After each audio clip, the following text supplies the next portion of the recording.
Okay, I think that looks like everything is set up. Suppose we'll find out as we go, right? Let's see here. Okay, and we're checking the mic. It is picking up my voice.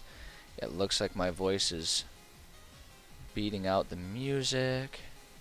Oh, I should probably switch over to the proper... Oh, wait, hold up. Yeah, there we go. Okay, we'll start right there just for a second. Hold on. If we go here... There it is. Yeah, okay, cool. Cool. It's going to pick it up. Excellent. Alright, there we are. Here we are. It is a gloomy day for me outside, I'll tell you what. It's been cold and rainy. It's been the not so pretty version of spring outside my window today. A good day to just kind of cozy up inside with a nice hot cup of joe and a wonderful computer screen glowing in my face. Let's see here. Let me just double check here. Now that we're actually doing stuff, it looks like... Yeah, it looks like we've got a nice, stable stream quality going on, which is good. I got brave, and for a few seconds there, I was like, well, let's see if we can kick up the bit rate a little bit there, and see if we can tweak the power just a little bit more. And I shouldn't have done that because I was consistently dropping a couple frames per second. So I flew too close to the sun, but that's okay. We reeled it back in, and we're back right around where we ought to be, I think. So yeah, I think we're good. So today I've been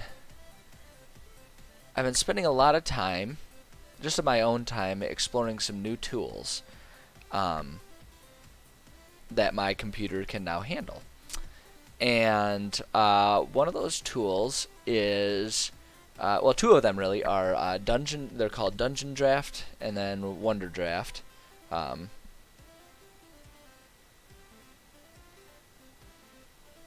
Sorry. As always, I have to make sure I'm aware of my phone and things that are going on. Should be an issue. I've adjusted things a little bit. Swapped around my personal schedule a little bit, some other things to open up my lunch hour from my day job.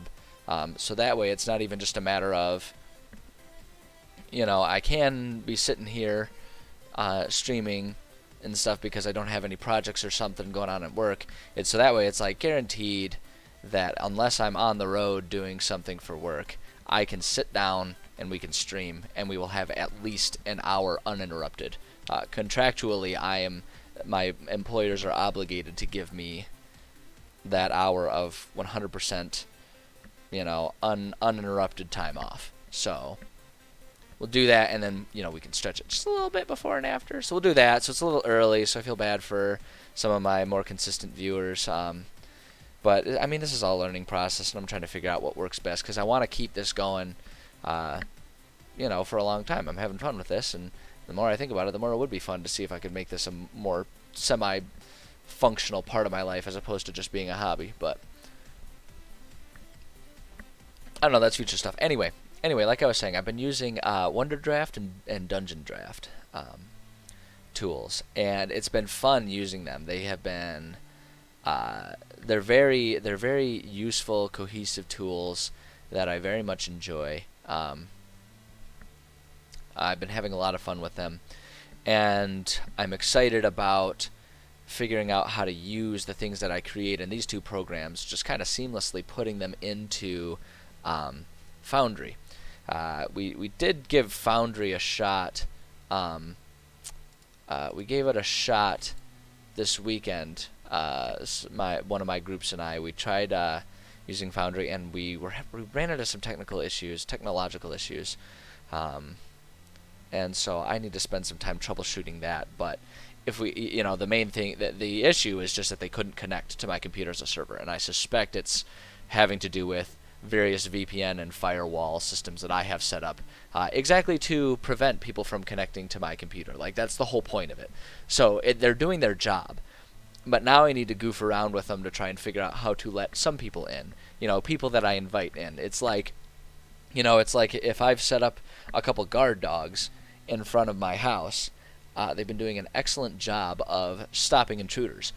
but they're also stopping my guests. So I need to see if I can't train the guard dogs to let my guests in. So I've been trying, I fought with that for a little bit last night and ended up getting, it's not really a headache per se, it's more like a brain tired, where after a certain amount of time of fighting with something, my brain just goes like, I can't fucking do this anymore. We're not doing this anymore. I'm shutting down. I can't think of new ideas. I can't think of what we've done. And if you force me to, I'll just get overwhelmed. And so after a while, I have to just like stop. So that's where I left off last night with it. So I still got to fight with Foundry a little bit, try and get that working. Worst case scenario, we might have to, crowdsource and all of us chip in 50 cents a month to find some sort of server hosting option, which exists for Foundry, exactly because my issue is not an uncommon one. It's a new fledgling program, and so it's naturally going to have some issues. And so we can just rent out space in a remote server, so that way all of us are connecting via Wi-Fi. I worry a little bit about how that would impact my ability to really high-speed control the game as the DM. But if they get good reviews, then allegedly it'll work just fine. The other concern too is making sure that the server is set up in a way so that whatever's on the server syncs up with what's on my computer. But that's a whole lot of techno mumbo jumbo that I really had no intention of going into today. Only reason I brought it up is just because I was mentioning I love using these tools, and I love the potential of these tools that I am using here to enhance our D&D sessions.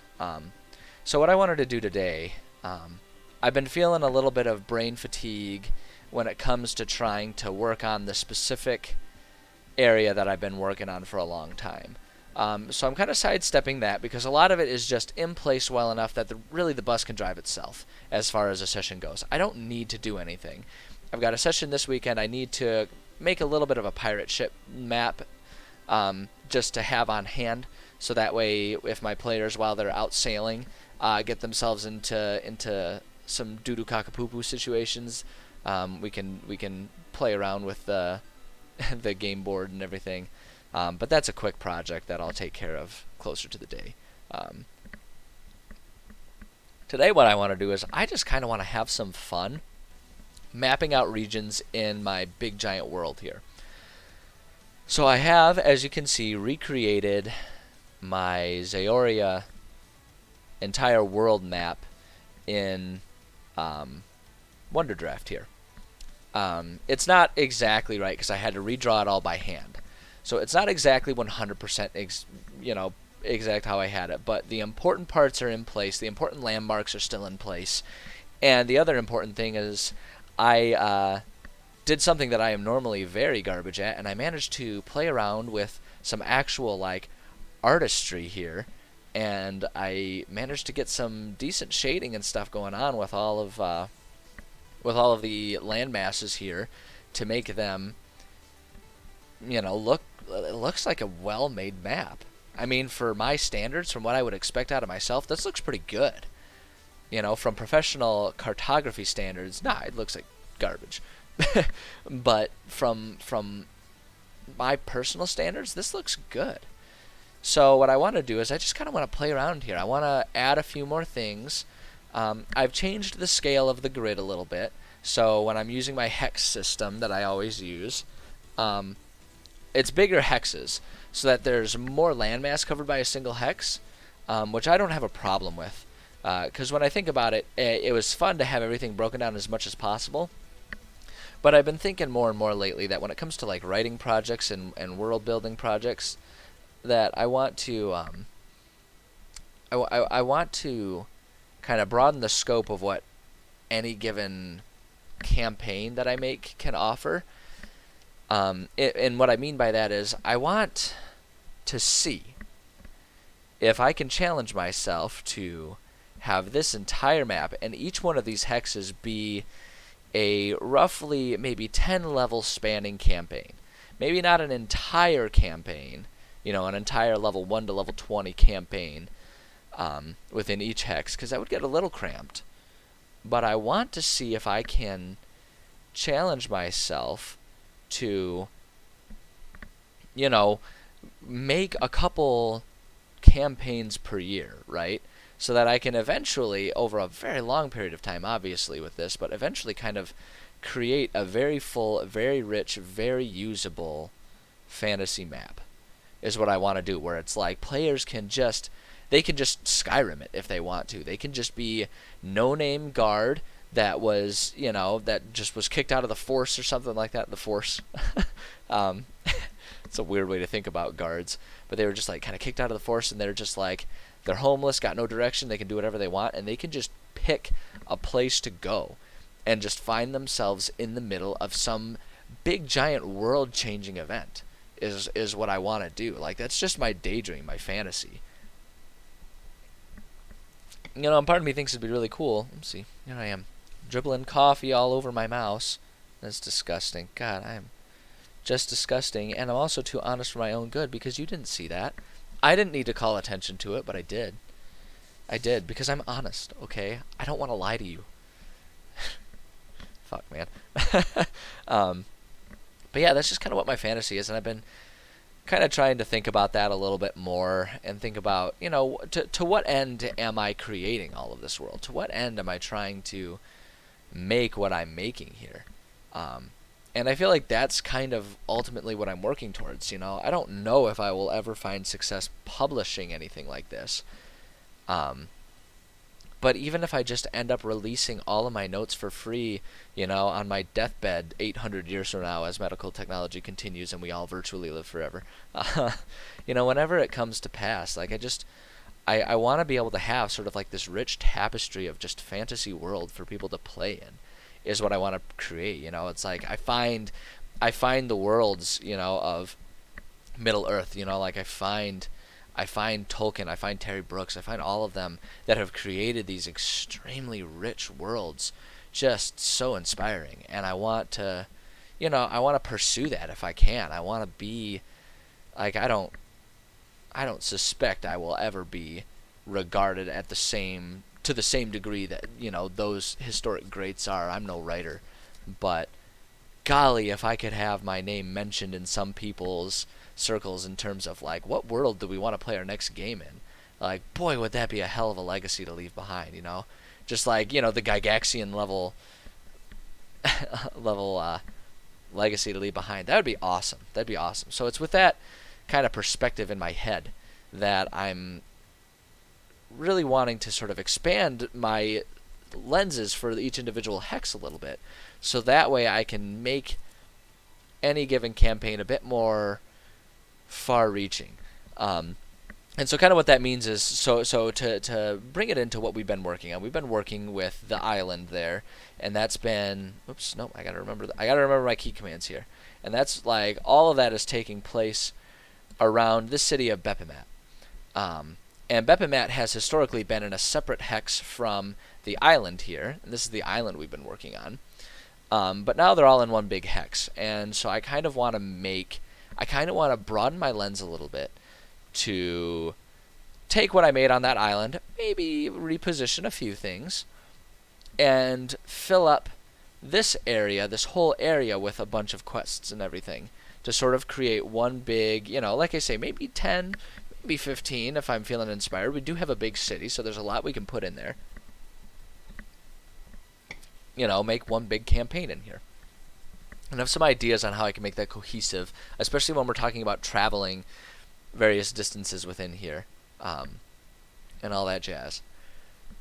But that's kind of what I want to work on. And today, really what I want to do is I'm going to create a separate map, because you'll notice when we zoom in here, you'll notice that's getting very pixelated, because I am using the absolute largest, the most amount of canvas that this program really offers me.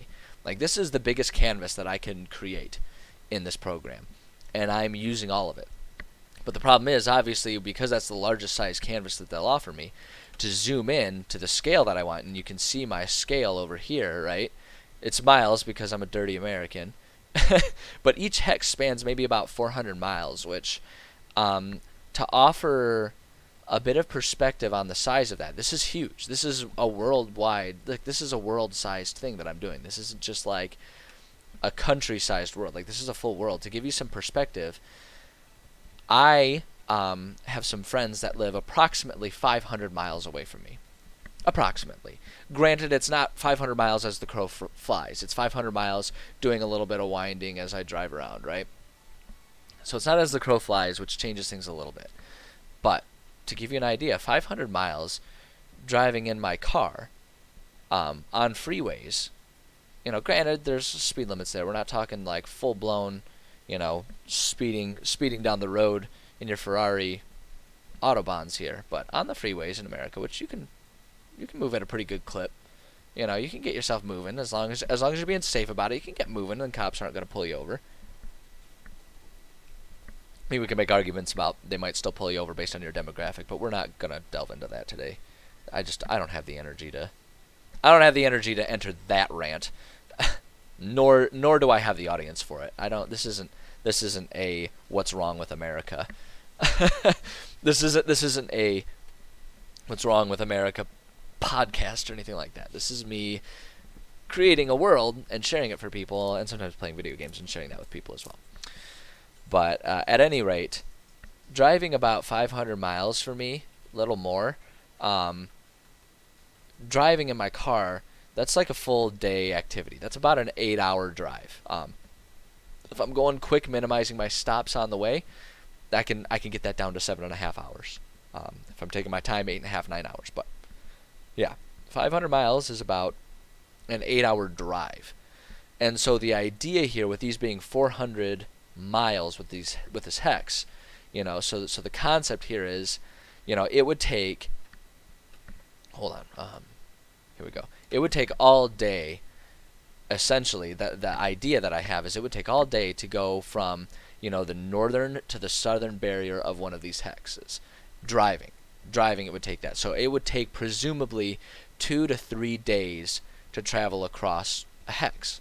So everything is perfectly within reach of each other without embarking upon a huge journey. But it's expansive enough that you could reasonably, believably have some interesting, intriguing areas to travel around in, right?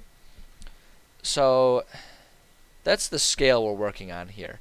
And so what I want to do is I want to then, once I'm satisfied with things here as they are, I want to create a new map of just this hex. So that way I can use, roughly this sized canvas for that sized amount of map. So we can get a lot of really fun detail. Because my idea is when you're within Foundry, okay, so here's where Foundry comes into play and why it's an important tool in my arsenal and why I really am going to insist upon finding a way to get that working for my games. When we get in there, in Foundry, you can have interactable maps. Like, you can put little bios and little bits of information on different landmarks in the map. And with permissions, you can set it so that your players can do that. So what my goal is to make it so my players, whenever they want to, will in-game, while we're playing online, and my idea also with Foundry is you can play both online and you can have local servers. So my idea is to turn D&D games into LAN parties, essentially, where we can have at least one laptop that handles players, right? And we can just change permissions so that that one laptop or whatever, and they can do that. So that way we can have our Foundry screen up on a TV rather than a game board. And that just makes it easy to do a lot of dynamic stuff, and it just makes it a really interactive process. Like, believe it or not, if done right, I genuinely feel like we can use the computers to make D&D more interactive in person rather than less. But the idea is that it's an active map that is on a server that the players can edit however they want, and all of them will have access to the same edited document right there in the game, and so they can be looking at the map in-game and bouncing between their local map that they're looking at in terms of where their players are, manipulating their players, going through dungeons, as well as zooming out and looking at the whole map. So that way when they're like, okay, we just finished up hunting a bunch of kobolds in this one cave, and they're like, okay, we found this clue that leads us to the woods that are up north. They can then go over to the map, look at that, and my idea is to have big giant world maps that they can relate to if they want to, and then have the region map, and just, I don't know, I just have all these really cool ideas, and I'm really excited about it because I feel like this new PC, like this is one of the things I was so excited about finally getting a new PC for. I feel like this new PC can handle the tools that are really going to serve me and make the fantasy that I genuinely have, like make it a reality. My whole fantasy here is what I'm really going for. So I'm so excited about this, and I mean, I've been sitting here ranting about it for like 20 minutes. So clearly, I'm pretty passionate about it too, and I'm really excited about it. So what I want to do today too is, because I've been so hyper focused on, like, really zooming in the microscope here onto the one area, I want to just have a little bit more fun, putting just a few more large things, so a few more large, yeah, like I say, large things in this map, just to make it a really beautiful, really Tolkien-esque map is really what I'm going for. I'm unlikely to achieve something as refined and awesome as Middle Earth, just sitting here today as an amateur who's not been doing this for his entire life. But that's what the goal is, right? And it's fine to, shoot for the stars, because if you fail, you're still soaring you're still flying, right? That's what they say. That's what I'm saying anyway. We're gonna go with it. So a couple things that I want to add in here, for sure. One of them is I need to make sure we're gonna go to our label section here, because what I want to do, let me just see here. I think if I'm remembering how this works, but I'm still, like, this is hard because I'm still learning a lot about how. Yeah, see. Okay, there we go. So we got font size 12. And so now if we go here, so I need to relabel all of the cities. And that's kind of the first thing that I want to do here. And I want to change the symbols for a lot of them too.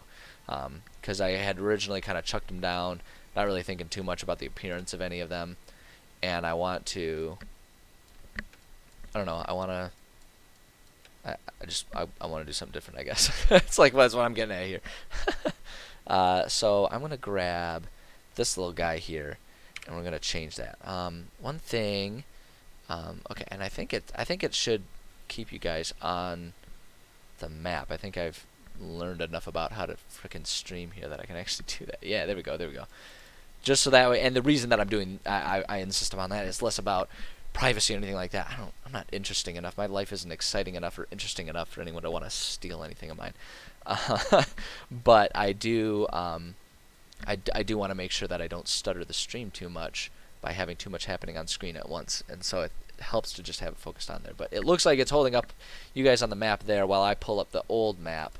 That would be kind of fun to give you guys a view of the old map, just so you can kind of see some of the ways that it's morphed a little bit in this redrawing. But really what I'm pulling it up is to make sure that I keep all of the names of my places that are established in here uniform, just because I don't want to have to go through and then re-edit all of my notes in my OneNote documents and stuff and then be getting confused because, like, wait, what is this city? Right? Like, if I can just put them all in place, as I need them, then we're good. So I need to choose. So this is the city of Walster. Yeah, so see, here's the default scale. We're moving everything down as small as it can be in terms of the scale. Because even like the thing, when you put it on there, based on the scale that I have, where it's one of these hexes is roughly 400 miles across, like, you put a city in and it takes up half of it. That's a city that's like, a good 10, 15, 20 miles across, depending on the size of the icon, if we're going to use it as an actual to scale sort of situation, which I would argue it's not, but it just goes to show how massive these things are. Yeah, see, like, look at how big that is. That's as small as it gets, and look at how big that is. It's so huge. It's ridiculous. But we've already used that one. So this city that we're popping down here is called Walster. And Walster is one of the more thriving cities. So it's okay for it to be sort of a bigger, more extravagant looking icon here. And so I kind of want to put that right there. And I've been using the ones that are just the outline just because I want this map to look like it's really old parchment that someone maybe used a bit of paint to sort of, like, it's a really old, like, I want it to look like an old map that's been faded that someone pulled up right out of nowhere is kind of what the goal is here, what I'm trying to achieve in terms of appearance. And having just the outlines here like this makes it a bit, I think, a bit more believable in terms of looking like someone just sort of handmade this map. I mean, obviously everything is quite beautiful and uniform. It doesn't actually look like that, but I'm trying to invoke that essence, if you will. So we want to put our city there, and now we're just going to chuck down a label here. Walster. I might need to make that darker just to make it a bit more visible here. If we just go like that, yeah, there we go. That's good. That's good. That makes it a bit more visible here. Move that out of the way, and we're gonna put that more like right there. Walster. There we go. And that's as simple as it needs to be. It doesn't need to be anything too extravagant here. But yeah, see, look at how big that icon is compared to some of these other ones up here. Like, look at how tiny Rhodanos is. I mean, Rhodanos is supposed to be a small, struggling city. That's the point of it. It's been cut off. It's in the Lost Lands. Everyone believes that there's no one alive in Rhodanos. And Rhodanos believes they're the only living city because there is too much insanity happening in this southern part of the Lost Lands. So the Lost Lands are areas that post-unhinging, which is the calamity in my world, post-unhinging, it still has not recovered. Much of the world is recovering from it, but the Lost Lands have not. And the southern end is, like, this southern belt of the Lost Belt, if you will, is one of the worst parts of it because it's one of the most temperate biomes, right? It's one of the most agreeable, not too hot, not too cold. Lots of nasty monsters and creatures can survive up there. And so it makes this road one of the most treacherous ones, and really traveling anywhere around here to Bepimat extremely dangerous, so like the best you could do is try to go around here, but you still have to go through that Lost Belt. So that's the idea here. So Rhodanos is supposed to be that way, but just digression aside, like look how big that icon is. This is as small as the icon will get too. So I'm okay with that. I'm okay with that, but it's just like, boy, no wonder I'm trying to make it all small and shit, right? I'm trying to make a world map here. I'm trying to make a world map, and they're trying to force my hand to make the cities as big as like the whole freaking continent. Yeesh. Okay, so that's Walster. Next one, oh yeah, we need to get Strathwall. Oops, no, we don't want that one there. Just delete that. And then let's zoom back in a little bit here. So there's Strathwell. I need to go back to my symbols, my grabby tool. Get rid of that. I suppose I could use the eraser, but I'm afraid it would erase some of the pathway. I don't think it would, because it's there, but I don't know. You can just press delete and that handles it. It's like, I don't know, I'm probably being stupid. Let's see here, castles. So we want to pull up our castles again. So Strathwell, I kind of want to just do like the big tower here. There's almost what my thought is for Strathwell, because Strathwell is in my brain space here. I haven't done much official writing of a lot of these cities, beyond just sort of what real world influences I want to use for designing them, like, because I just think it's fun, and I think it gives players kind of something to latch on to in their mind's eye if I offer up a real world counterpart, so to speak, of what each city would be. So like all cities are like, this one is, this one's kind of like feudal Japan in appearance. This one is very American in terms of American colonialism in terms of names and appearances. This place is very ancient Egypt in appearance. Like I kind of try to offer that up because I feel like it gives some flavor without forcing players to imagine something completely alien, right? That's what sci-fi's for. Womp, bad joke.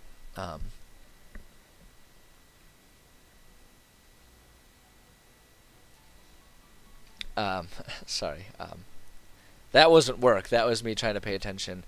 This weekend, the session that I was mentioning that I'm playing this weekend, we're turning it into a big thing because there's a pretty big fight card, and so we're gonna play D&D, and then we're gonna watch adults beat the piss out of each other. It's gonna be great. But yeah, so I try to offer that, and so for me, Strafwall is, or Strafwall is sort of like just like a British Empire, European medieval type of place, but it's smaller. Because it's right by water here, um, it has because it's right by water, right between. It's like a good midpoint between a lot of them. What's interesting about it is it hasn't thrived as its own large city, but rather it's sort of thrived as a trading post. So really, what actually happens here is there is a population that lives there, but it's actually smaller than one might expect, um, because what has happened is people have largely latched onto it. Like what happens is merchants will come in and they'll sell some of what they're transporting as a way to increase funds and restock what they're low on for the rest of their journey, be it by boat, by land convoy, whatever. That's sort of what happens there. And so I kind of want to just have the individual tower, because it's more like a lookout tower. It's more like a safe spot between a whole lot of other places to go. Because like we can, if we zoom out here, you can see it is smack in the middle. Well, not quite smack in the middle. This place is a little off the path there, but it's pretty well in the middle of a lot of different places, right? It's kind of right at the junction of a few different locations.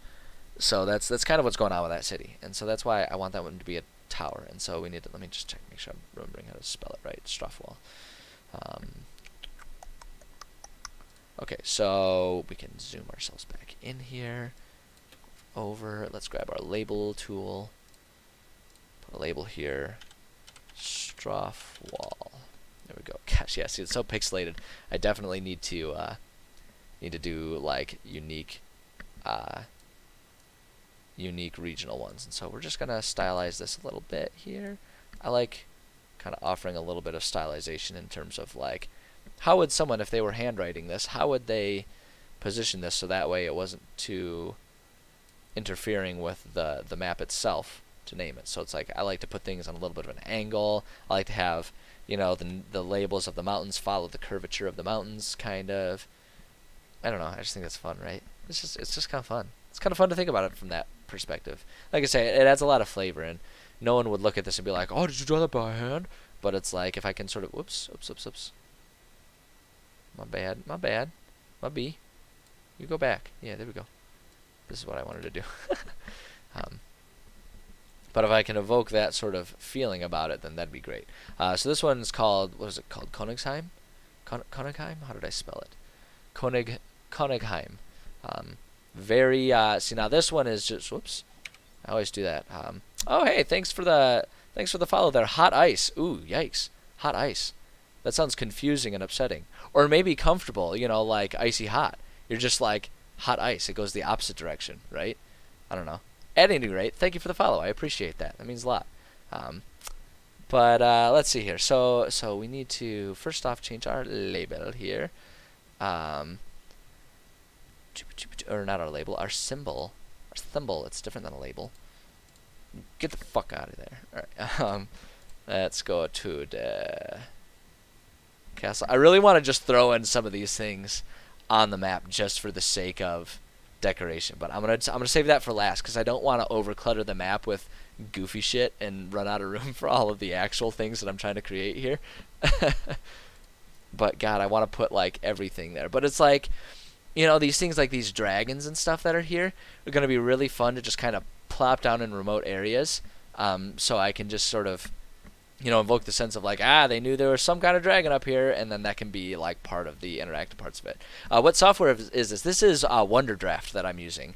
It is by the same people that it's by the same people that do Dungeon Draft. It's their map making tool, and I am just learning how to use it myself because I've just recently upgraded my computer to something that can actually handle programs made within the past 2 or 3 years. So yeah, so it's been a lot of fun losing it. Hello there. Ooh, an inflatable cat. That's fun. That's portable. Everyone loves an importable cat, or a portable cat friend. My cat's kind of portable. She's over there. She's kind of portable, but she doesn't like it when she's portable. She's gonna be real mad this weekend. She has to go hang out with my parents for the weekend. But hello, welcome. But yeah, no, it's been really nice using this. I've been having a ton of fun with this software, and and what I'm working on here is I'm recreating a map that I had created previously in Photoshop. Honestly, and it's almost a shame to be abandoning just the robustness of Photoshop, but frankly, this is just easier to use. Like Photoshop is better for having high fidelity zooming in on everything, um, but this is just I don't know. This is just so much easier to use. And what I was kind of discussing when I first started up before people had kind of started tuning in here, is that I've also with the new PC started using the Foundry Virtual Tabletop because I'm the DM for a couple campaigns, two of which often play. Both of which, one of which is completely online, the other of which is sometimes online. And we've been using Roll20, but Roll20 is clunky, it's difficult, and now that my computer can handle creating things in it, I'm using Foundry. And the thing that's beautiful about Dungeon Draft and Wonder Draft is both of them are made with importing into virtual tabletop software like Foundry in mind. So, when you get into the Dungeon Draft and you're making like individual dungeon maps and everything, you can add in lighting effects and things that are just like they naturally handle themselves. And so now that I have this PC that can actually use this stuff, I'm just going nuts with converting everything over. And so that's what I'm just kind of having fun with right now is I'm just enjoying how much faster, because like all the stuff that I'm doing right now took me like weeks to do. I've done in days what took me weeks to do previously in in Photoshop. So it is just because like look at this. I can just easily rename this, like readjust this, and we're going to rename this to Konig. Oops, nope, Heim. Is that right? I always forget if I have. Yeah, it's the E before I. No, damn it! I don't want to add another label. I'm still clumsy with it. But yeah, so I'm having so much fun, and it's so easy to just do this and have it look nice. I've been having so much fun with it. I've been having so much fun with it, and it's like I was saying, like the thing that's fun with this is I feel like now I finally I have a machine that can use the tools that are actually making my fantasy as close to a reality as it's ever going to be. Right? Because see, this is my whole world. This is it. Like I've been spending years on this world, and I've been able to sort of recreate all of this. I've recreated this in the matter of like a day. It's so awesome. It's a wonderful thing. Like, and I promise I am not paid by them. I paid them money to have access to this, and I am still advertising for them. This is an awesome program, and I feel like despite it being sort of a work in progress, sort of like I don't know if they call it an alpha or a beta. I don't know exactly what they're classifying it as right now, but it's still a work in progress. But even for that, it is an awesome tool, and I am a huge fan and definitely a convert. So anywho, crap! Look, I did something. How did I move this? I DM. Hold on, what's going on here? Let me move this. I DM. Roughly once a week between my two groups. Each group is in every other week on average thing, depending on people's availability. So yeah, I DM pretty often, and so having the tools to do it is an important thing, and that's why, despite the fact that actually using Foundry, I haven't gotten it to work yet. I've had this machine for a week, and I still have to troubleshoot. I haven't gotten Foundry. I think I got to toy around with my firewall, what it is, because I put up a lot of defenses to make sure my computer is safe, but it doesn't let my players connect to my Foundry server, so it's almost working too well. But I'm gonna insist on finding a way to use it, because it's just so much easier than using Roll20. It handles like hidden areas, it handles lighting, it handles like dungeon like the fog of discovery, fog of battle, all that kind of stuff. It just handles that stuff automatically, and that saves so much time. It has an in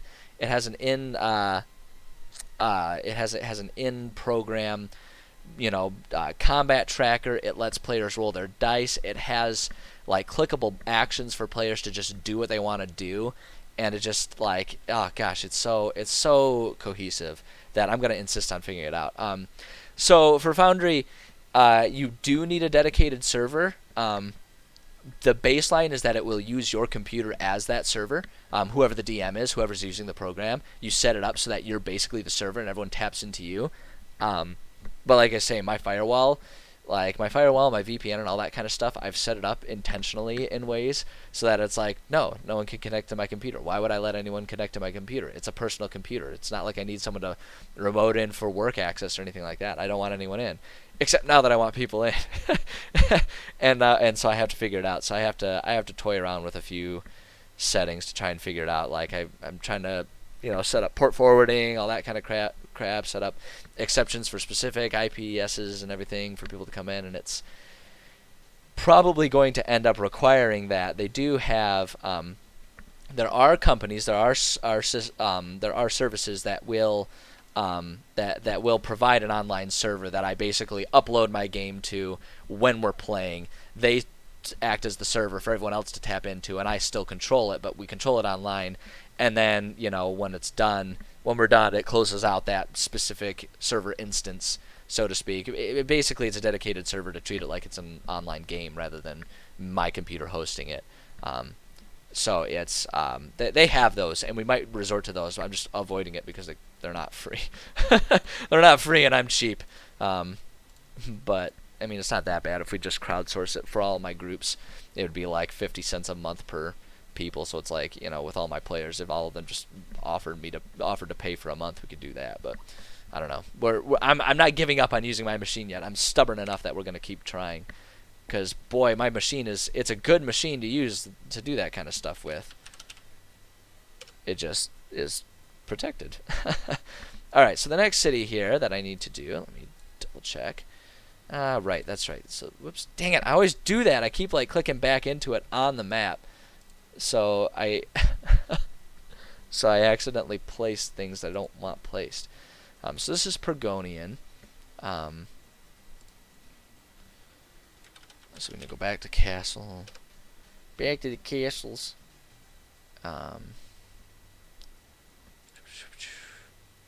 It's not too bad for Pergonia. Pergonian's kind of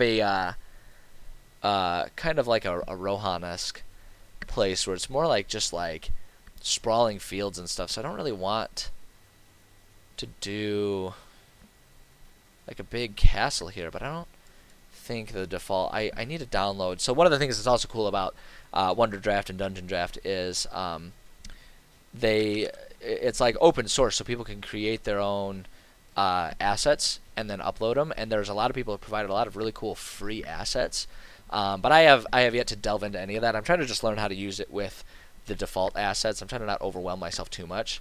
They've got a castle, but I guess what I'm saying is I don't want it to look like this little fucker that has all of the very very British with the flags and the pennants and stuff like that. In my mind, it's a much dirtier, lower class type of city, I guess is kind of what I'm going for. And so something I could do something just small like that, but it just all of these, I guess to me in my mind's eye, most of these invoke more of a northern walled castle type of appearance, as opposed to just sort of being a plains village type of area. I don't know. It's just me being picky, but it's my world, damn it! I want it to look right. Okay, so they don't have any cities. Let me just try doing village. Oh, here we go. Yeah. See, this is kind of what I'm looking for right here. Something that's sprawling, just like this. And in fact, we can even make it a little bit bigger. Yeah, that's what I'm looking for right there. That's what I had in mind. Boom. That's exactly it. I love it. I love it when things come together. I love it when a plan comes together. All right, let's put in, okay, Gonian. And we're just gonna, whoops, no, angle you just a little bit there, and we'll put you right there. Maybe just angle just a bit, right there. Yeah, I think that looks good. I think it looks okay, right? It looks like someone would have designed it that way on purpose, rather than some amateur who doesn't know what the hell he's doing. All right, so there's Progonian. There's Progonian. Oops. Oh, shoot. I need to... Okay, see, here's what I need to figure out. Yeah, there we go. So I need to always go back to the thing before I... Yeah, oh, see, yeah, look, that's what's been happening over here. That's what happened with Strathwell. Look at this shit. Look what I did. I put a bunch of spaces in there. Ah, jeez. Ah, jeez, man. Okay, hold on. Okay. Come back together. Come back to me. Oh, God. It looks so goofy. Hold on. Something happened with the curvature. I want to... Oh, because I put a bunch of spaces afterwards, didn't I? I did the same thing except afterwards, didn't I? Yeah. I absolutely did. I'm so not good at using this program yet. I'll get there. I have faith in myself, but I'm not excellent at it. Put that right there, and then yeah, we'll put that just like that. Okay, that looks good. Now we do that, so that way I can use my commands for without check the names. God damn it, I'm such a dunce, man. I have no idea what I'm doing. Okay, so there's Progonian. Yeah, and it's like I'm really hot wiring a lot of these symbols here. Symbol, I just immediately think of like, you know, like a drum kit, like symbol. Whenever I hear that word, I don't know why. Okay, shoot, no, yeah, this one. There we go. I'm still learning the hotkeys here. I'm still learning it. I'm getting there. This is definitely smoother than when I first started using this software. I was clumsy with it.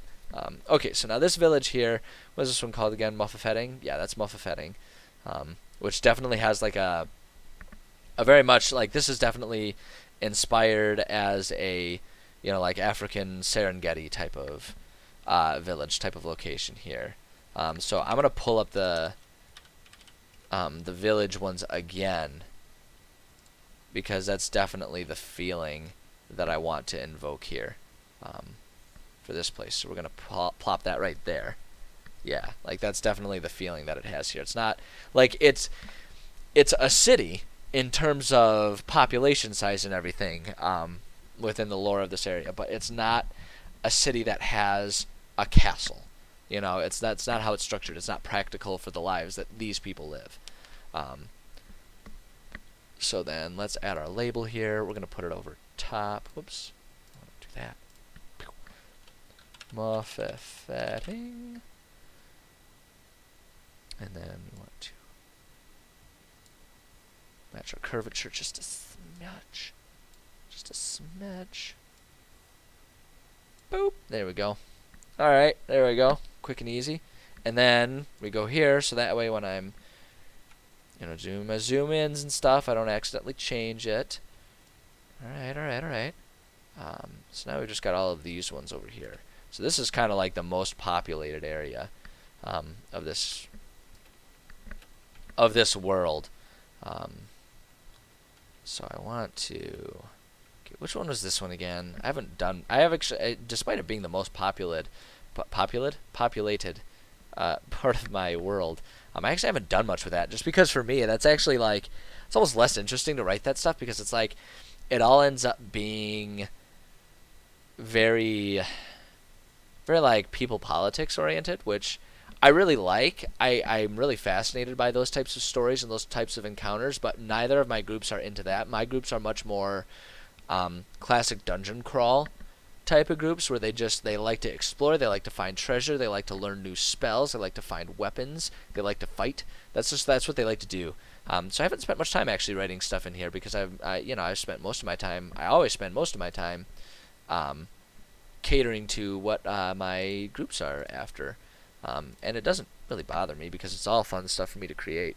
It just means that this place has it's got a lot more stuff that I can create for it. Okay, so let's see. Let's go to... So this one can, again, have a castle. I'm thinking this one... Whoops. Let's shrink that down a little bit there. I'm thinking this one is going to be a good one right here. It's like a big walled one, and like the walls are there to sort of help support the castle and the city against, you know, the rushes and the onslaughts from the southern ice marshes, right? So we've got the frozen. What did I call it again? The actual name, the frost marsh. That's right. So we got the frost marshes here, where it's like basically all the water is like slush, and you almost need like an icebreaker type of ship to get through here. But it serves. But yeah, there's like icy, salty wind constantly coming here, and freezing temperatures. So you need some thick walls to serve as insulation, because they didn't have fiberglass back then, so they can't really insulate the same way that we do. So they just use big rocks to stop the wind. But yeah, and so this city is named Horochula. Whoops. There we go. Put that right. Whoops. Go there, and there we go. Horochula. Just like, oh wow, that's like almost right where I want it. We'll just move it up there, so that way I can say that I modified it and it's in perfect shape. And god damn it, I'm going insane right now. My nose is so itchy right now. God damn, it's that time of year, man. Seasonal allergies just mess with me. Golly. And it's like the annoying amount where it's like not enough to really warrant taking any meds for it, but just enough that it, like, I notice it and it irritates me. It's such a bother. I suppose I should consider myself pretty lucky that that's as bad as it gets. Some people have like severe allergies, and I do have a YouTube, yeah. But I really just, all I do with it is I upload the VODs here, so that way they last longer. But no, I have not. I don't DM on Twitch. I don't stream any of my campaigns, because all of the campaigns that I am leading right now are campaigns that started well before I started streaming, and I don't want to impose the need to be entertaining to an audience on any of my friends and my players, because they're groups of friends that I play with, and so I don't want to kind of force their hand. In that sense, the streaming is my thing. I don't want them to have to be part of that. I'll probably bring it up and offer to them if they wanted to, but they're games with our friends, and I would love to stream them, but the fact is we fuck around a lot, and so it's not like the way we play is not focused like you might expect from. Most people have a reasonable expectation that no one's game is going to be exactly like any other game. But when they're streaming, there tends to be sort of this expectation that like you're focused and you're playing the game, and that's what you're doing. And for us, it's like, we're playing the game, but we're also just like fucking around, shooting the shit, And so it doesn't really serve very well for streaming as it is, and I would love to focus it in, like zero it in a little bit, focus in a bit more, so that we could stream. But I'm not gonna make my friends do that if they don't want to. That would be something like that I would be much more inclined to start streaming if I had a new group. I've heard that from people, though. I have heard some people are like, they're totally all about casual play, where it's just us like kind of fucking around and goofing off and not taking it super seriously. So with that lens, we might consider streaming. The other hard part about it, though, is we're all adults with jobs. Outside of this, jobs, many of them now at our age, we're all in our 30s at this point in time. So everyone, a lot of them are starting their own families and stuff. So it's not all that consistent when we can, like, how many players there are. So it would be hard to sort of like offer that up as a streaming service, so to speak, as like an entertainment source, just because it would be very like, oh no, we're not doing it today, so I don't know, there's a lot of logistical things that make it clumsy enough that I'd rather just sort of like have for the stream here be more so the creative process, so that way it can be more of a brainstorming process and just sort of like a creative event as opposed to an entertainment event. That's just where it is today, though. I mean, fuck it, never say never, right? Who knows where the fuck we'll be in like years come. My intent is to keep streaming for a long time, so I might do stuff like that all the time. I'd really like to, but it's you play with what's in the car. what's available to you, what's in the cards. Okay, so this yep, here, and I want to angle you here. Boy is so pixelated. I'm zoomed in so much on this poor map. We will start doing individual things for sure. But we'll put that right there. Yeah, we'll put that right there, and then go. And then we need to, yes. I'm starting to remember the hotkeys for things here. All right. This city right here. This city, I really. Oh, what is going on here? What's going on here? Why is this all weird and pixely? What happened there?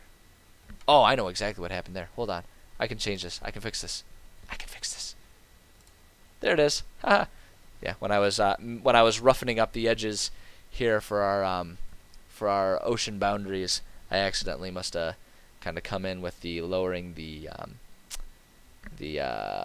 elevation of the land, and so there was just like a tiny bit of ocean there. That's what was going on. Anyway, like I started saying, this city actually I really want to do some stuff in. I've got a lot of cool ideas with this city. This city is not far from within the lore of my world, from the birthplace of the first dragons. And so like this city sort of has this, like it's a functional city, but it also kind of has this like secret existence, of like not a cult, but like a guardian, like a sort of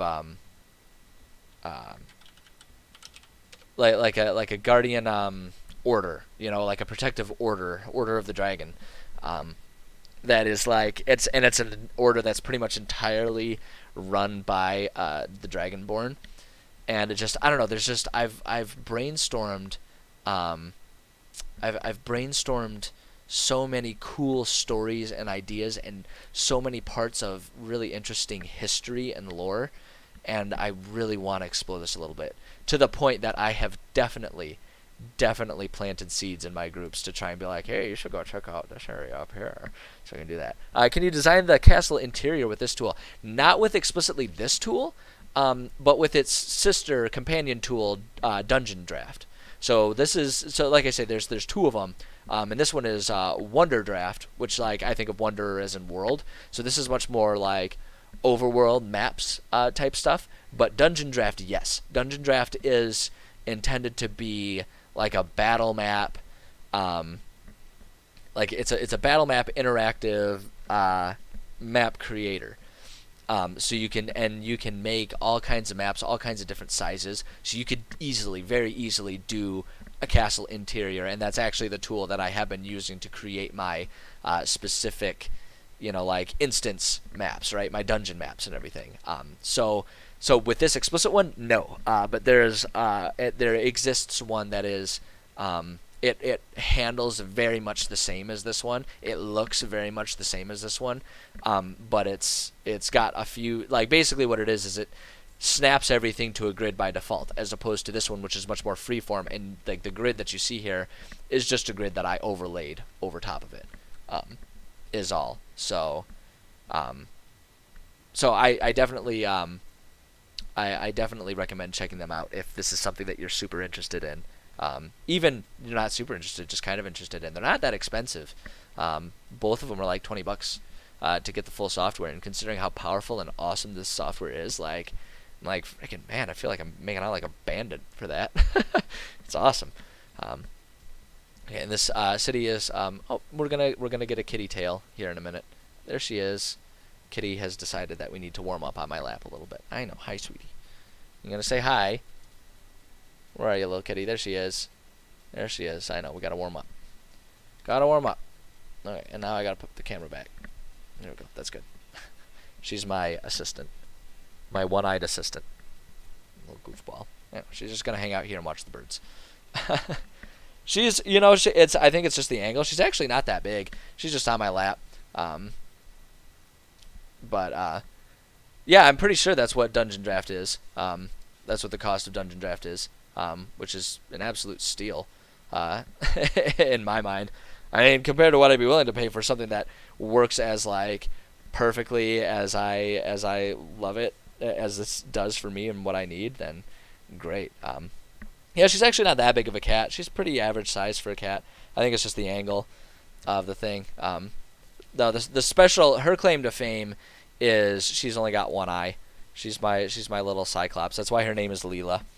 I know, isn't that right, little girl? I know. She's like, why do you introduce me every time? I'm not part of this. I'm just here for the body heat that you provide because you keep this place cold because you're cheap as fuck. Okay, labels. We need to label this city. This Lydia is Demai. This Liddy, the city.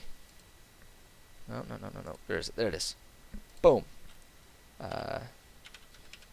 Is that how I spelled it? Shit, how do I spell it? I didn't try to keep everything consistent here. DHA. You can tell that I really want to do some stuff in here, but I have not.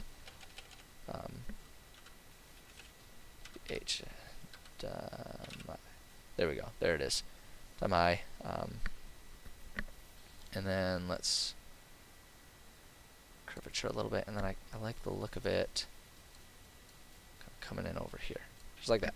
Just like that. Oh my gosh, stupid seasonal allergies drive me insane right now. I'm losing my mind. Let's see here. Look at, oh, you can actually kind of see her. You can see her little head right there still in the camera. Look at you. Look at you being a look at you being a camera hog. I'm a little obsessed with my cat. She's like, yeah. She's my friend. Let's see here. Boop. And then zoom back out. I don't like where that's positioned. Hold on. That's better. Oh, I know. Hi, honey. I know, honey. Life is hard. Life is hard for a poor cat that has to sleep all day long. Oh, are there birds out there? She might start chattering. She likes to let me know when there are birds out at the feeder outside. So you may hear her chatter. This cat is such a goofball. And this stream has now been hijacked, and it is now no longer really about D&D. It is about me obsessing over my furry friend. So congratulations, you guys get to sit through that now. All right, let's see here. Which one? Oh yeah, that's right. This is like the Russian one, which means we're gonna make this like the blockiest, boxiest, least visually striking castle that I have available to me here. Which is probably this one. This one or this one's a pretty good one for that too. Both boxy and boring as hell. Is that rude? Might be culturally insensitive of me, but I mean, come on. It's all utilitarian. Holy crap, my phone is exploding. Oh my god. Not literally. Just like 10 texts in the matter of like a minute. Holy crap. I'm just going to ignore it though. I'm not beholden to my phone. Let's see. Let's go ahead and label this one. How did I spell that again? I just have to check my own spellings because it's all fictional names and everything. Yusnoi. Whoops. Let's see here. I want to zoom out just a little bit. It's like too pixelated. I can't even really see it and work with it. Okay, yeah, actually, we're going to do that. That. Label for Yusnoi up there. Come on, there we go. Hey, Looney Liam. Hey, how's it going, man? Welcome. I am sitting here working on a map and obsessing over my cat as she just kind of chills out and watches the birds on my lap. Always has to be the center of attention. Alright, let's see here. Let's do that there. Whoop, oh, there we go. we saw... Oh shit, there's a squirrel out there. Well, no wonder. There are more important things to do than sit on the lap. There's squirrels to stare at and obsess over. So...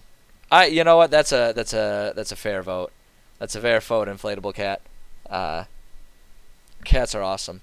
I only have the one cat, unfortunately, though. I live in kind of a small apartment, and my cat is one that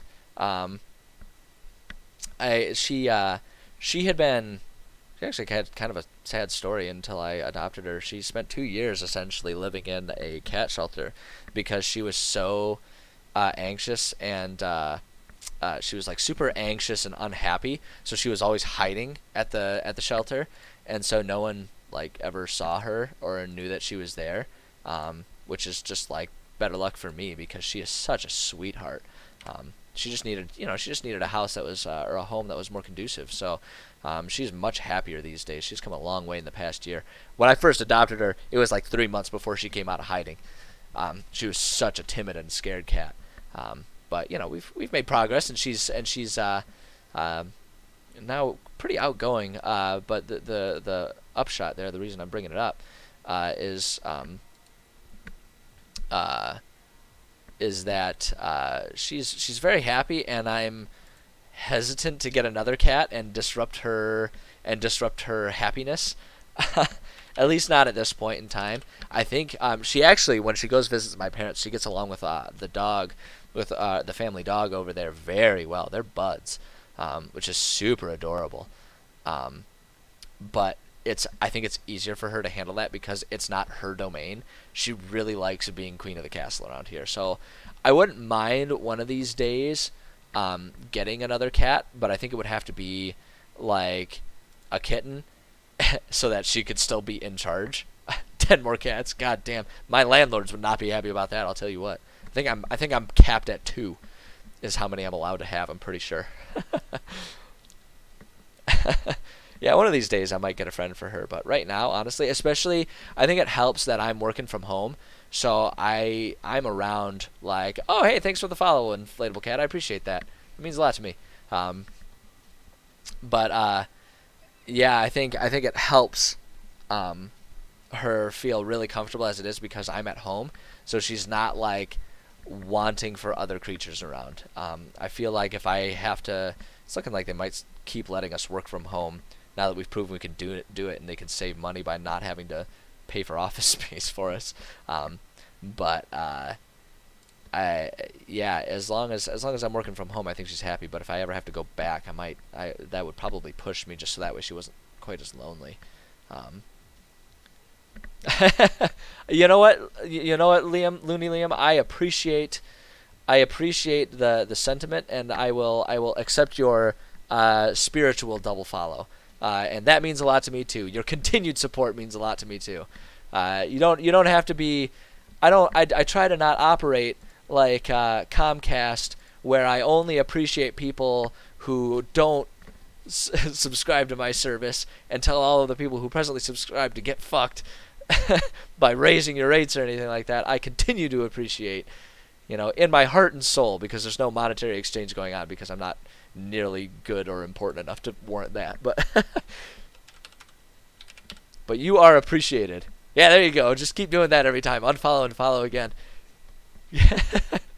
Confuse the shit out of me. Mess with whatever metrics are in place. I don't know. Was that what this was? Yeah, Fosfic.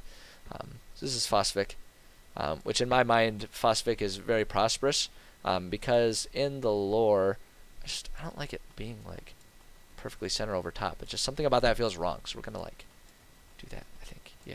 There we go. God damn it! My allergies are driving my nose insane. It's like only my nose. My throat is fine. Even like the back of my nose is fine. It's like just right here, right here at the tip of the nose. It's just the most itchy thing. It's the stupidest thing. I hate when it happens. Because the only thing for me to do, what I gotta do is I gotta focus in on it, and I gotta like focus and not scratch it. Because when I scratch it, it just makes it worse. It's like chickenpox, right? It makes it worse, or like poison ivy. I gotta stop, and if I can just like resist it for long enough, it'll stop. But I can't because it itches so bad. I'm just a mess. Golly, I'm like God spilled a person over here, man.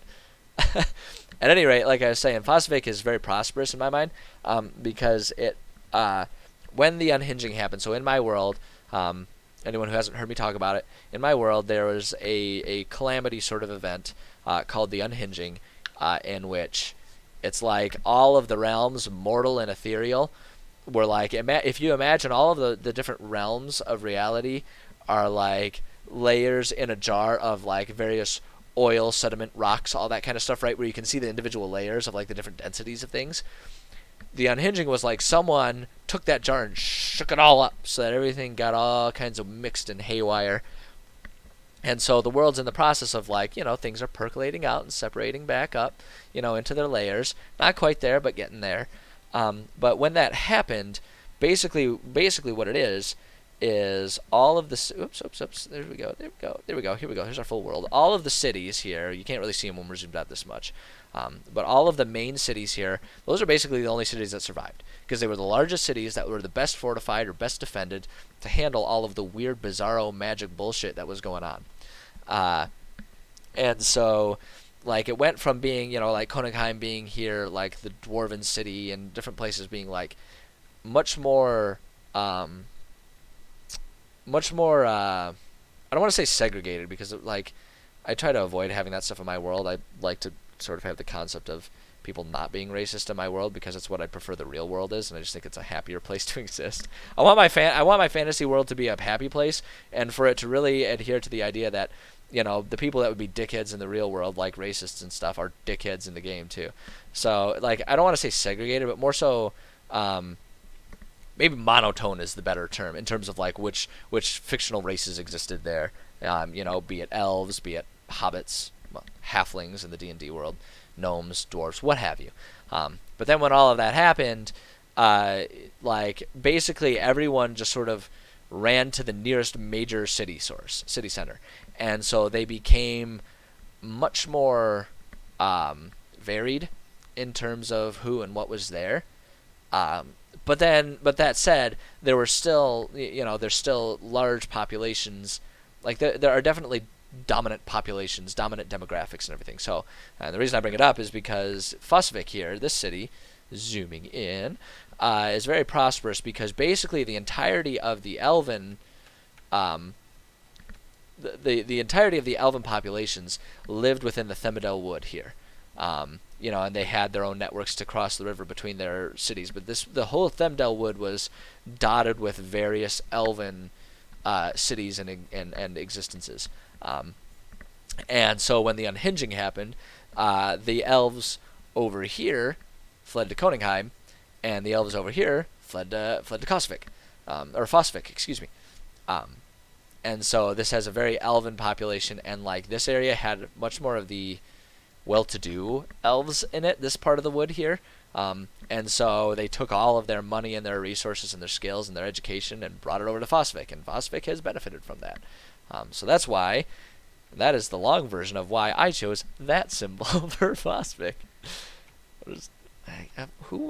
Who besides me would spend this like such stupid amounts of energy into something that's fictional and doesn't matter?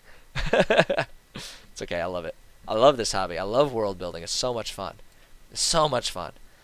So okay, so we've got our cities there, and so the last thing that I kind of want to do with this map, and I gotta be paying attention to my time. I only got about 20 minutes left, and then I gotta go back to my day job essentially.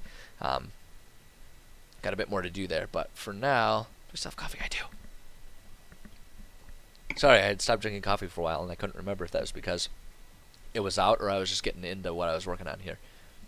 It can go either way. Sometimes I'm out of coffee. Sometimes I'm out of attention for coffee. Who knows? Happily, this time it was just because I ran out of attention span. And so, I don't know. Anyway, I digress. No need to continue digressing. Hey, you know what? Thanks for stopping by, Inflatable Cat. I appreciate it.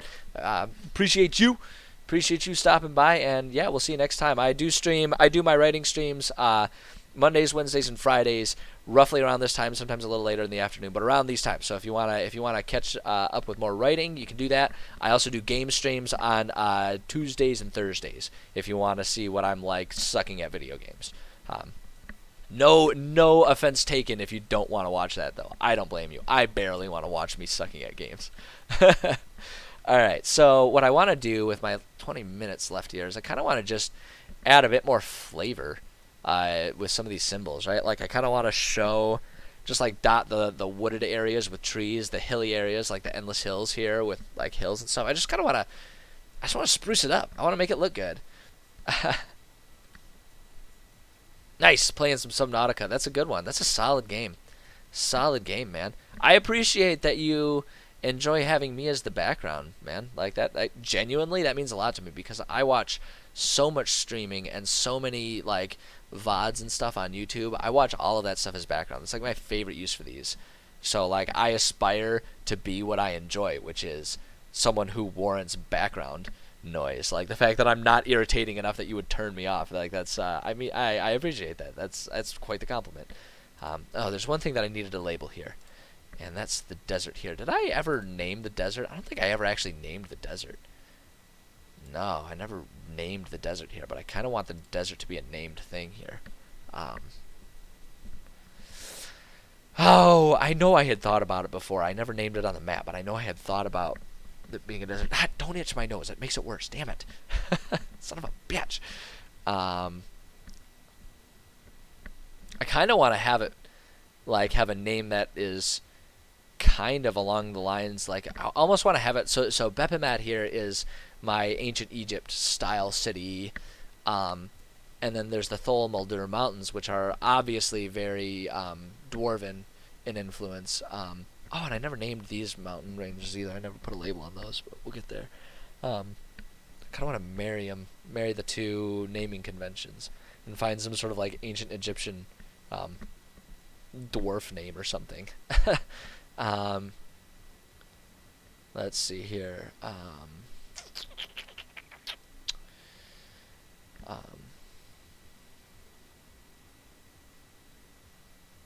I don't know, like, I mean, it would help if I had a clear, it would help if I had a better understanding of what, like, some of the, what actual, like, what the, conventions of ancient Egyptian naming of things was. But I'm not actually that educated in, like, history and stuff like that. All of my real-world education is pretty much revolves around biology and environmental sciences. So, like, fuck, man, I don't know what ancient Egyptian names are. Let's see here. Thol. I want to do like Thol. Like the Thol something desert, you know. Although that would be kind of weird, wouldn't it? It's not like the delegation of Konigheim has met with the delegation of Bepimat to officially name the desert, which neither of them care about, and nobody lives there because it's a desert. Like, I feel like I feel like actually this would be, now that I'm thinking about it, it'd be better suited to just name it, kind of like what I've done with like the Endless Hills, the Thawcrest Ice Cliffs, and stuff like that, where it's like it's not really about a naming convention; it's more descriptive than anything. Because that's like what a lot of the areas are. Like, a lot of these areas just have their names as, I don't like this. Sorry, distracted. That's better. I want that to be more like that. There we go. Sorry, just saw that. I was like, that just looks hideous. But yeah, like that's how most of these things got their names, rather than like being named by, you know, a nation or something. Because nations, in my world, nations don't really exist. There's more so just like the large cities, and those are sort of in general overseen, or like they oversee like areas, and the areas are kind of basically just divided up by like distance, rather than like, so like ours handles all of this area and theirs handles this area. It's more like, yeah, when you get in this area, the people will kind of just choose who they take their legal issues with. Otherwise, they just kind of handle stuff on their own, and that's even before the unhinging. It's just kind of the way that this world works, more than anything, because I don't have the energy to try and think about political intrigue, histories that create nation states. A lot of it's because, too, there's no practical use for them in this world as it is. Because of the unhinging, the concept of nations really went out the window. There's survival, and there's like enlightened races is what I call them. Because you can't say humans, because there's like, freaking, well, what do I do with like the Tabaxi and stuff like that? So they're just the enlightened races. And so it's basically you're either enlightened or you're a monstrosity that tries to kill enlightened people. And so the concept of nations just doesn't exist. And so I just haven't put much time in thinking about what the historic nations would have been. Beyond if there's a villain that's like, I want to bring the Themdo Woods to their previous elven glory, you know. But just I don't know. I digress so much. I just talk about random shit. As you can see, I'm very passionate about this world, but I have a lot of ideas that just distract from each other. The desert, I kind of want to just call it like, I don't know, the Coarse Grit Desert or something like that, right? Like, it's just like freaking named after sandpaper or some shit. So we have the Saltwind Coast. We'll do the convention here because the winds will still come off the ocean, even that far in. The winds still kind of come off the ocean there. We'll call it the Coarse Wind Desert. right? Coarse wind desert. Hell yeah. Hell yeah. I like that name. I really like that name. And then I think the curvature is going to make it look nice if I kind of do it like that. All the curvatures kind of follow that thing around here. That little pathway there. But it does. Like, see, like, that's the shape of it. It goes, like, along the mountains and kind of curves up there. And it just, I don't know. I don't know, man. That's just what it is, man. Yeah, we'll call it the Coarsewind Desert. I like that. I like that. Saltwind Coast leads into the Coarsewind Desert. Hell yeah, and it rolls off the tongue. Coarsewind. It's fun to say. It's the Coarsewind. Coarsewind Desert. Well, sounds like someone's last name or something. Let's see here. So that's right. And so then I need to also label these here, which these were the High Doom Mountains. Oh, my cat is freaking out. She is running laps around the apartment now. As is tradition. That's not an unusual thing for her. She gets excited about the birds and the squirrels and then starts running laps. It's how she gets her exercise, though. I appreciate it. It's how she keeps her girlish figure. Okay, so we're gonna call these the High Doom Mountains. I don't know. Would that look better? No, I'm just trying to appease my design eye here. No, I don't like that because that gets a little too crowded with the Unacha rainforest and the Siski forest there. So I'm thinking if we just like, I like the size of that though. If we do the High Doom Mountains label like right there, that looks okay. That looks okay. I appreciate that. Damn it, stop itching your nose, Scott. God, you're so impulsive. You're like a monkey. You just freaking do whatever feels good. Not thinking about the consequences. Your nose is gonna red. You're gonna look like Santa or Rudolph or whatever. I don't know. It's just not the season for that. Damn it. Okay, we got those labels. What's my time at? I got like 10 minutes. I got 10 minutes. That's all kinds of time, man. We can do all kinds of cool stuff with 10 minutes. Are you kidding me? Are you kidding me, baby? All right, let's see. I want to do some natural things, and I want to do some trees here. These are... Oh, this is the only trees they give me? Yeah. I'm not a huge fan of most of these trees here. Do these... Okay, so now the question is... These are pretty big, but I guess that doesn't have to be a problem. See, we can... Oh, yeah, so it does kind of randomize the trees a little bit here. Although, actually... Yeah, she's freaking out. She likes to run back and forth when the birds are coming and going from the bird feeder. She runs back and forth because I got a hallway that runs... I'm trying to do it so you can see. There's like a hallway that runs this way. You know, and the window's like over there. And she likes to run back and forth. Yeah, that doesn't help. Like, what am I trying to get the perspective for? You have no idea what the layout of my apartment is. This is stupid. There's a hallway. Like, my apartment is set up so that there's like a hallway, and based on the location of my apartment and the whole building, all of my windows are on one side. And so she likes, and like all of the rooms are basically on that side of the hallway. So not all the rooms can have a window, obviously. And so she likes to, she sees the bird on the bird feeders, and then when they fly away, she likes to like try and keep following it, and so she'll run to one of the next rooms and look out the window there, and run to the next room and look out the window there. She's such a goofball. Let's see. Okay, I need to get rid of these because this is a... Well, I guess we can keep those there. Oh, there's a cat. There she is. There's her tail. I know. Hi, kitty.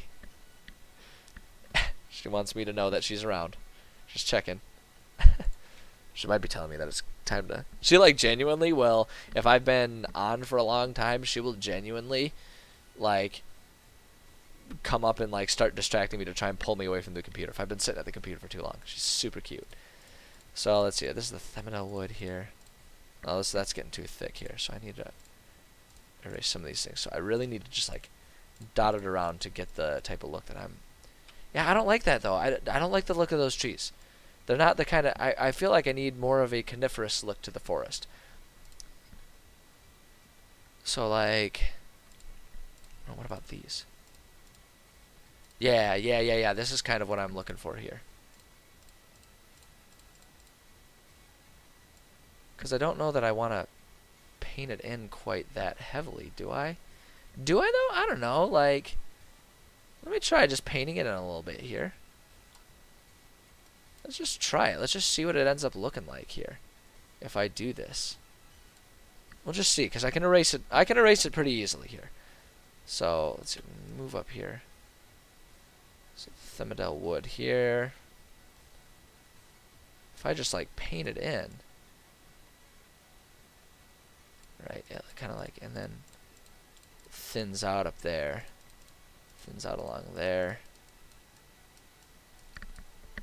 So if we do that, and then I will obviously need to move the label a little bit, but actually I guess I don't dislike that. I think that looks okay stylistically. I think that fits. I think what I want to do though is I just want to rein it in a little bit here. I think, yeah, if we just do that, and then I think I don't want those. Yeah, okay, you know what? I changed my tune. I'm gonna change what I was feeling about that. I actually quite like that. So what we want to do is we want to grab this now, and we're just gonna move that. Yeah, okay, alright, I'm on board. I like that. I like that. What do you know? I like it. So there's our Thimmerdale wood, and then I actually want to do the same thing, the same type of trees over here in the Siskey forest. Right? Can I... It's too far away? That's kind of too far away. I can't really see what I'm doing. Let's zoom in a little bit here. So the Siskey forest here. Okay, so and what I'm going to do is I'm just going to erase following the pattern of the pathway through the forest here. And then leave actually the gap around the city as well. So that way you can still see where Yusnoi is. Oops, okay, so that's okay. I think if we do that, that looks okay. So now we're going to take our eraser. Just going to erase some of this. And then we can like make it a bit smaller here. And then, yeah. See, now that's going to look good. That's going to look good. And that should keep... stop itching it! Stop itching it! Damn.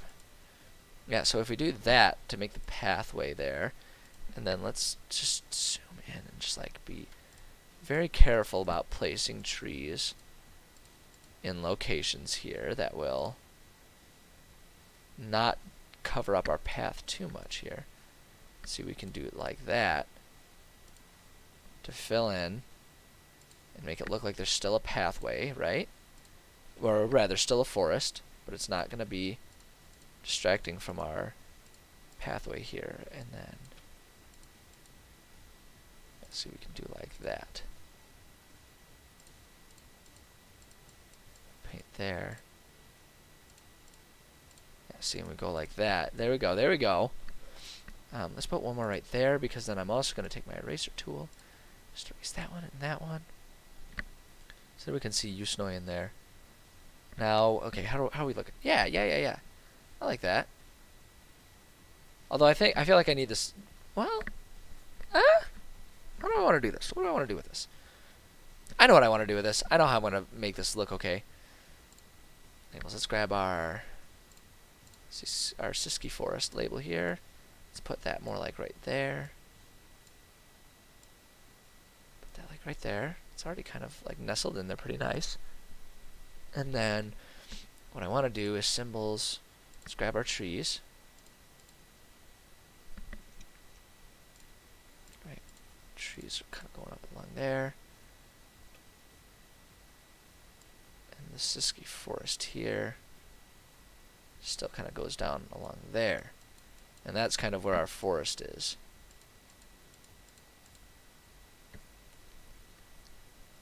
I don't know, I guess I don't like that.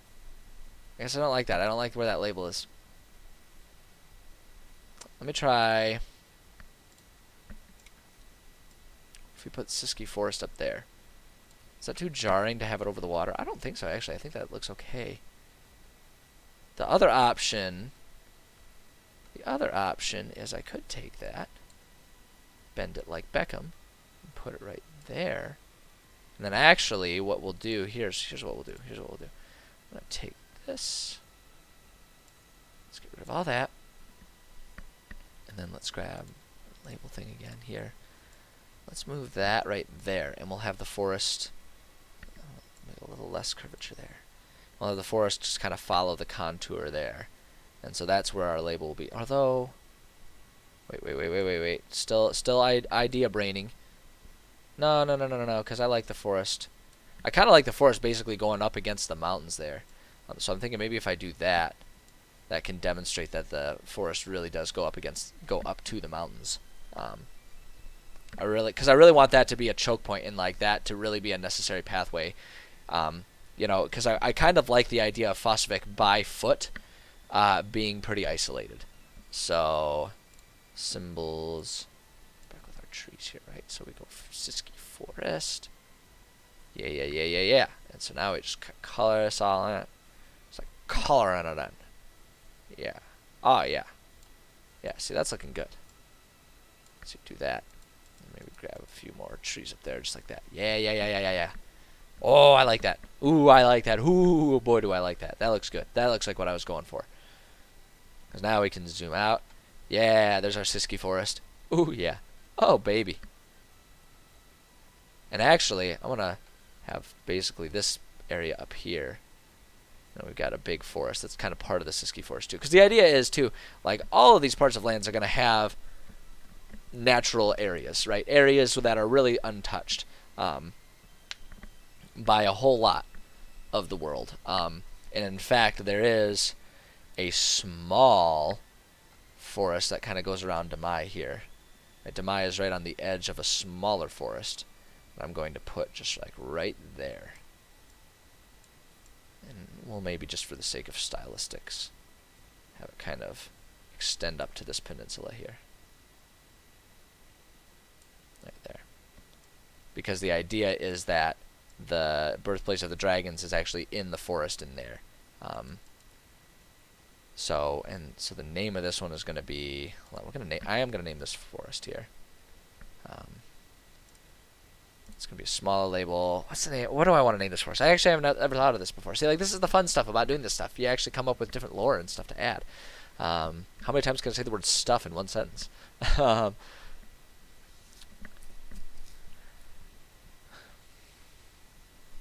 Like, it needs to have something that's, like, grand but simple.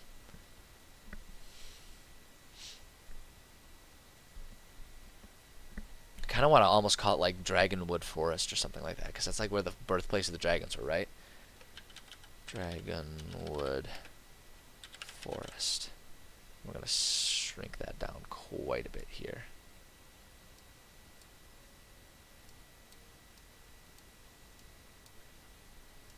Have a little less curvature there.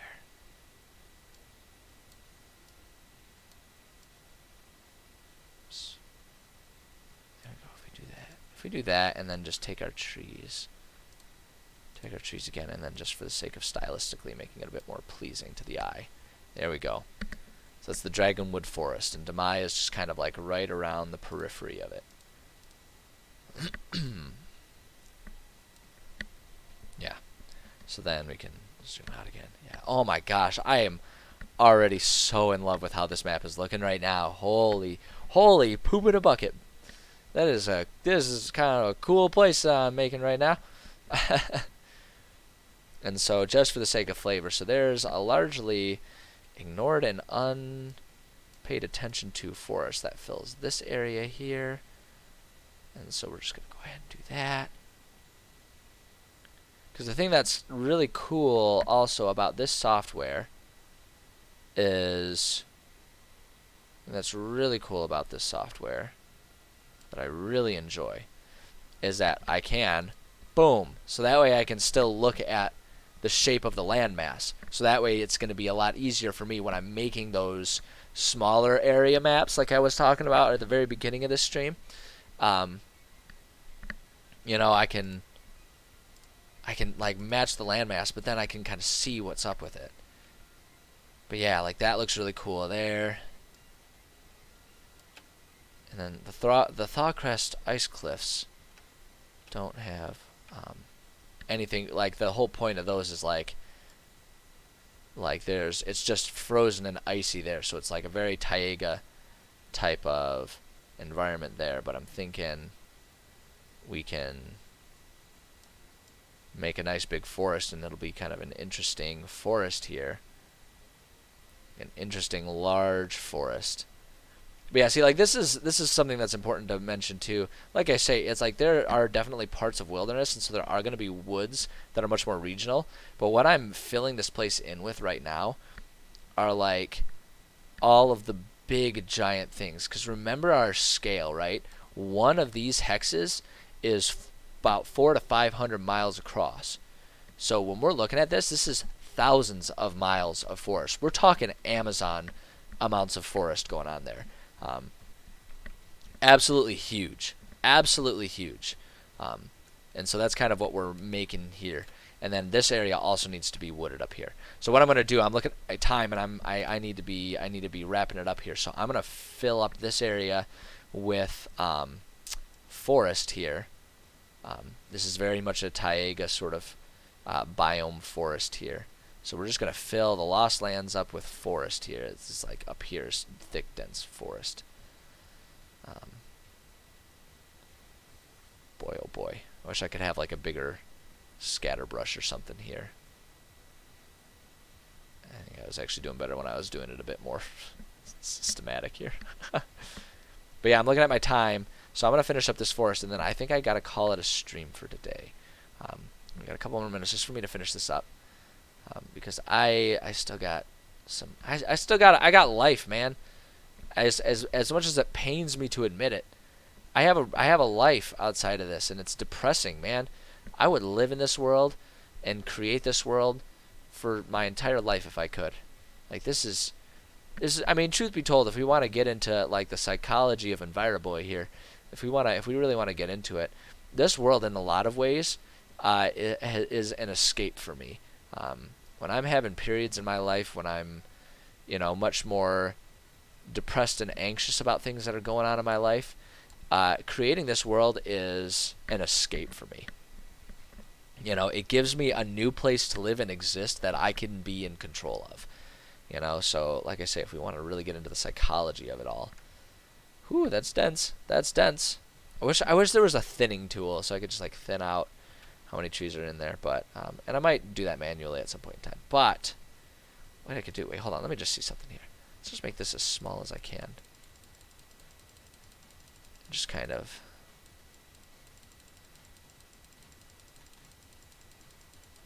It doesn't really do much to just thin it out. Like it creates bubbles of just missing stuff, doesn't it?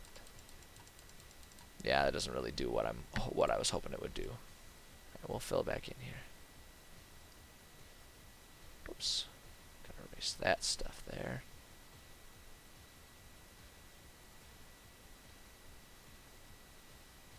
Worth a shot. Worth a shot. Oh man, I'm getting a whiff. I got some food cooking in a crock pot today. Oh man, I'm smelling it right now. I'm getting whiffs of it. Oh, dinner's gonna be yummy tonight. It's gonna be yummy tonight, fellas. All right, there we go. But look at this. Look at how much progress I have made on this, considering that when it started, it looked much more along the lines of that, right? Even just today, starting, it gets closer to that because I had most of those labels up. But yeah, now we got all this stuff, and I still have other things. I gotta add our rainforest in there. Gotta add some stuff. I wonder if they have plains. Okay, hold on. Hold on. I'm just gonna let myself get distracted really quickly. Oh no. Well, they've kind of got grass and stuff. What if we do? No, I guess not. Okay. Oh shit. Hold up. Hold the fucking presses, man. Can add like fucking clouds and shit. Look at that. I can just like add these like swirly clouds here to make it look like it's like blustery and windy all along there. That's kind of cool. I don't want to do that right at this moment, but that's kind of cool. Okay, sorry. I got distracted. Because yeah, I gotta call it a session here. I got, like I say, I got other responsibilities, which, I mean, believe me, it bums me out. But like, who the fuck wants responsibilities, man? Fuck that. I feel like I want to just like smack middle school version of me who was all like, man, I wish I was an adult so people take me seriously. It's like, fuck that, man. I'd rather people leave me alone and let me be a kid. Being a kid was awesome. But yeah, so I gotta call it a session here. But we made some good progress. This is fun. I feel good about what we made today. Most important part, we're going to save. This program does have autosave, but it's good to manually do it too, just so you know that you did it. This is a good some buy, which is exciting for me. I always love seeing new people, but I also love seeing the familiar faces. It's fun. I like that I'm achieving kind of what I had hoped to achieve when I started streaming, which is just to meet some like-minded people that I can share some of my hobbies with, right? Because it's hard to, honestly, in the real life, because I spend so much of my real world time like at work, training martial arts and stuff like that, it's hard for me to find people that also have the same passion for gaming, for Dungeons and Dragons, D&D, world building and stuff like that I do. So like, this is really fun, just being able to meet and chit chat with people about cool shit like this. So, yeah, this was a cool session. It was a good session. Good people stopping by, people that I'd certainly appreciate. Yeah, and I guess I don't have much else. Tomorrow we'll be doing some gaming streaming. Still playing. I've been playing Viscera Cleanup Detail, which has been a trip, especially because I started off on my old PC, and then I'm continuing to play it now that I got my new PC up. So it's been really fun to see the sort of back-to-back juxtaposition. I'm having a lot of fun playing that one on this PC. So we're still playing that one for this week. Maybe next week I'm thinking about pulling up a new game because I have been playing Viscera Cleanup for a little while, but that's coming up tomorrow. And then Thursday is also streaming or game streaming days. Sometimes I stream on Saturdays. It will not happen this Saturday. I'm going to be out of town. So that's just, I can say that up front. But then also this week, Wednesday and Friday still, we've got more writing. My intent is to largely continue working on this map here. I want to finish up this map and then start working on some more specific maps for the Bepimat region here. Our hold up. I labeled it exactly so I could do this. Our C6, yep, our C6 region. So yeah, we'll be working on that on Wednesday and Friday. But other than that, I ain't got nothing else. Like I say, I appreciate anyone who stopped by to watch. I appreciate anyone who's watching after the fact on the VOD. I appreciate you, whether it's in the moment or in the future. You're cool people, and I appreciate the fact that you're willing to support me and all my random amateurish bullshit that I'm doing here. It means a lot to me. And yeah, with that, I'll just do what I always do, and just a humble request of anyone out there. Go out and do your best today to try and be good to other people today. Try and make someone smile today. Our world, I'm kind of sensitive to it these days. What with pandemics and America just being America. I'm sensitive to it these days that the world has a fair bit of darkness that is really shoved in our faces quite a bit in a lot of ways. So just, my call to action, go out there and try and be the counter culture to that, right? Go out there and try and just be good, because if everyone in the world were good to each other, that would leave nobody else being bad, and the world would be a better place. So let's just go out and all of us be part of that. So let's all go out, be good to each other, spread a smile, and yeah, that's all I got. So thanks for stopping by. I appreciate it, and we will hopefully see you next time.